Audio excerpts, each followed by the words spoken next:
The zombie apocalypse is actually paradise. I hope you're all welcoming a happy 2026. While thinking about a happy life, I thought about the apocalypse. Among the many doomsday scenarios, I especially love the zombie genre. Ever since originating from I Am Legend of Richard Matheson and was perfected by George Romero's Night of the Living Dead series, this genre is still going somewhere. Since 28 Days Later, zombies have started running sometimes. And sometimes they're with magic, and other times comedy. This interesting setting is always open to new mixes and narratives created in infinite ways. In fact, I started to wonder if this can even be called horror anymore. Is a world where a civilization has collapsed due to a zombie outbreak truly a desperate and terrifying place? So what kind of person might have created this zombie virus? The cliché plot of military weapon development like in the Resident Evil series feels a bit stale now, so let's skip that. If some people decided to turn the whole world into an undead den, what kind of world were they dreaming of?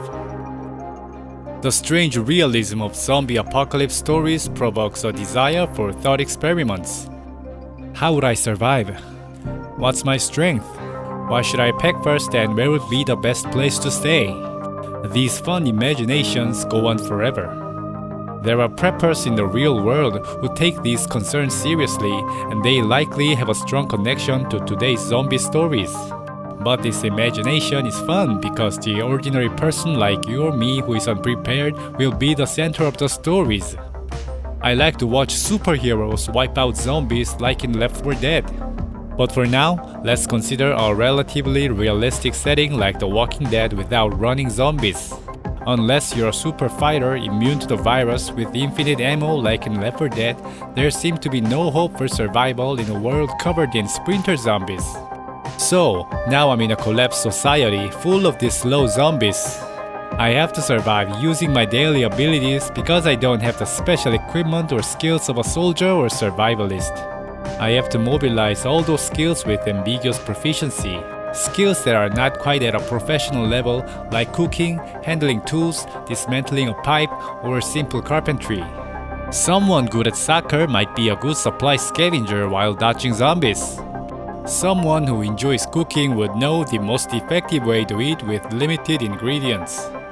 Someone who keeps tools in the garage and prefers making things would be suitable for maintaining a hideout. If you diligently maintain your shelter, search for supplies, and settle down well, you might even try farming. Perhaps in such a world, various people might have the chance to demonstrate their respective abilities. Honestly, doesn't it sound kind of fun? In the face of humanity's crisis, we might be reborn as more competent beings. Of course, there are flesh-eating undead monsters. But as long as they don't run like in 28 Days Later, they would be just moderate dangers to maintain some level of tension. They're probably less dangerous than wild dogs. That's why in many zombie movies, someone always has to do something stupid to make a dangerous situation. Actually, I think it would be difficult for the entire civilization to perish because of such beings.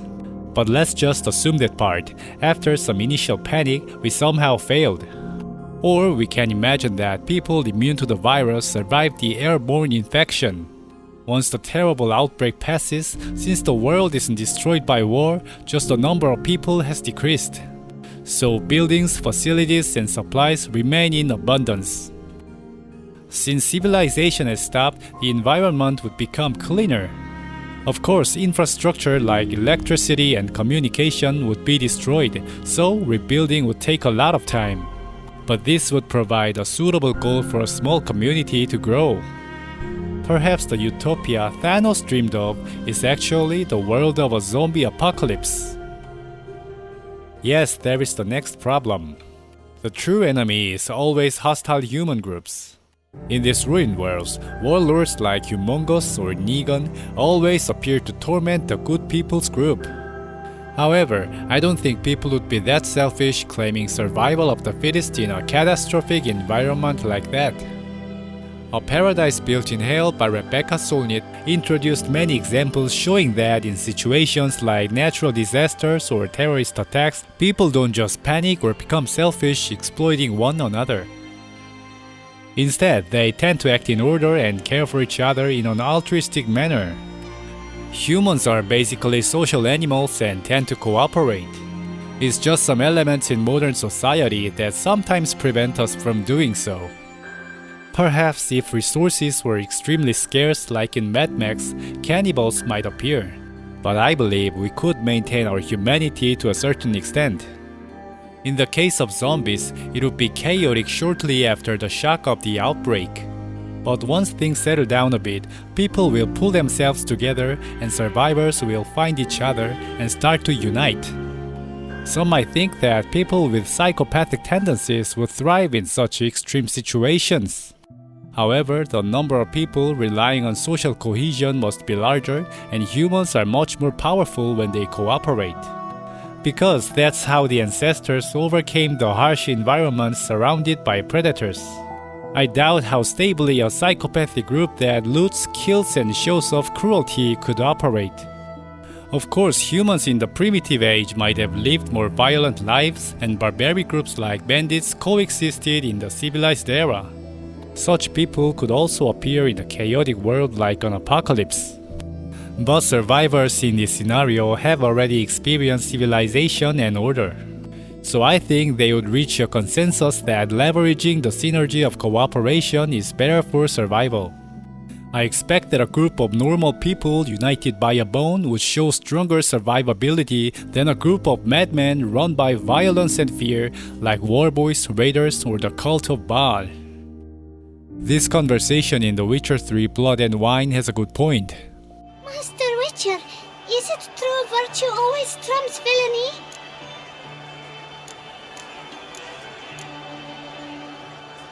Not always. Could go either way. Sometimes virtue wins, sometimes villainy gets the upper hand. Still worth being good. But why? If it doesn't mean you'll win. Palmerin's story. Think back. A decent man attracts other good folk, makes friends he can count on. A rogue? Well, he can only count on other rogues. And who would you rather have for a friend? A man of virtue? I must agree. Although not a zombie game, Ark Raiders also beautifully describes life in a post-apocalyptic world. This game almost feels like it was designed as a sort of social experiment. But one of my gaming friends has a different view of the game's main goal than I do. He has long enjoyed competitive multiplayer games and considers winning against the others the main purpose of gaming. So he immediately ambushes others as soon as he sees them.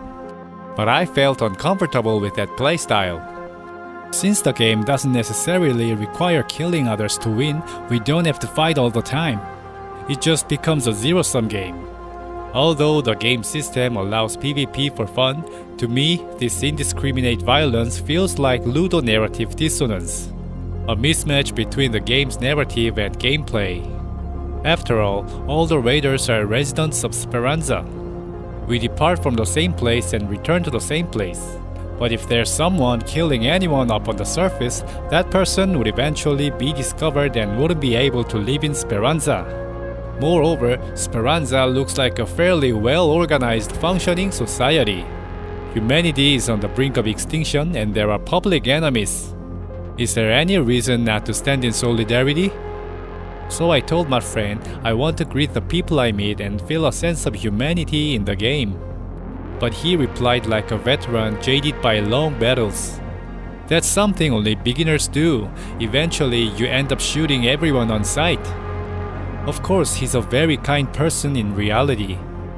I suspected he might have experienced players like him because he plays that way. And a recent developer interview confirmed my suspicions. Yeah, some players still shoot me in the back while I'm saying hello. But I still don't want to shoot anyone on sight. I don't want to retaliate against everyone and add confusion to the world. Saying it's just a game and committing acts in the game that the real me wouldn't do is an act of separating myself from the game, which breaks immersion. Yes, I am certain that if this situation were real, far more people would shout "Don't shoot" and seek mutual survival. Arc Raider's karma system seemed to imply certain aspect of life itself. When you step on someone else and win, you might become intoxicated with your own power momentarily, until you'd end up stuck in a round full of even worse people. The same goes for any competition, academics, sports, or career. The best person in a small town faces more fierce competition on a bigger stage. Pushing through this rocky road with passion is truly a wonderful journey, but not everyone can go on it. For many people, pursuing more sustainable life goals is more realistic. For example, standing in solidarity and mutual coexistence. Some people want to believe that humans are fundamentally all savages barely covered by a thin shell of morality and ethics. They claim that what we call vices actually operate the world while distrusting human goodness and confusing cynicism with maturity. Elites and those in power fear that in large-scale disaster, power would be transferred to the many and they would lose much. So they don't want people to stand in solidarity. That's why they try to inject the belief that humans are barbaric in nature, ready to loot and exploit each other at the first opportunity, and that without them, the world would collapse. People tend to imagine others based on themselves. People who claim the world is a jungle keep making the world into a jungle. I learned to drive in the city center. When I encountered a roundabout at a country intersection without traffic lights or signals for the first time, I was confused. But I started to realize that without any formal system, people still navigate in order, respecting each other's presence.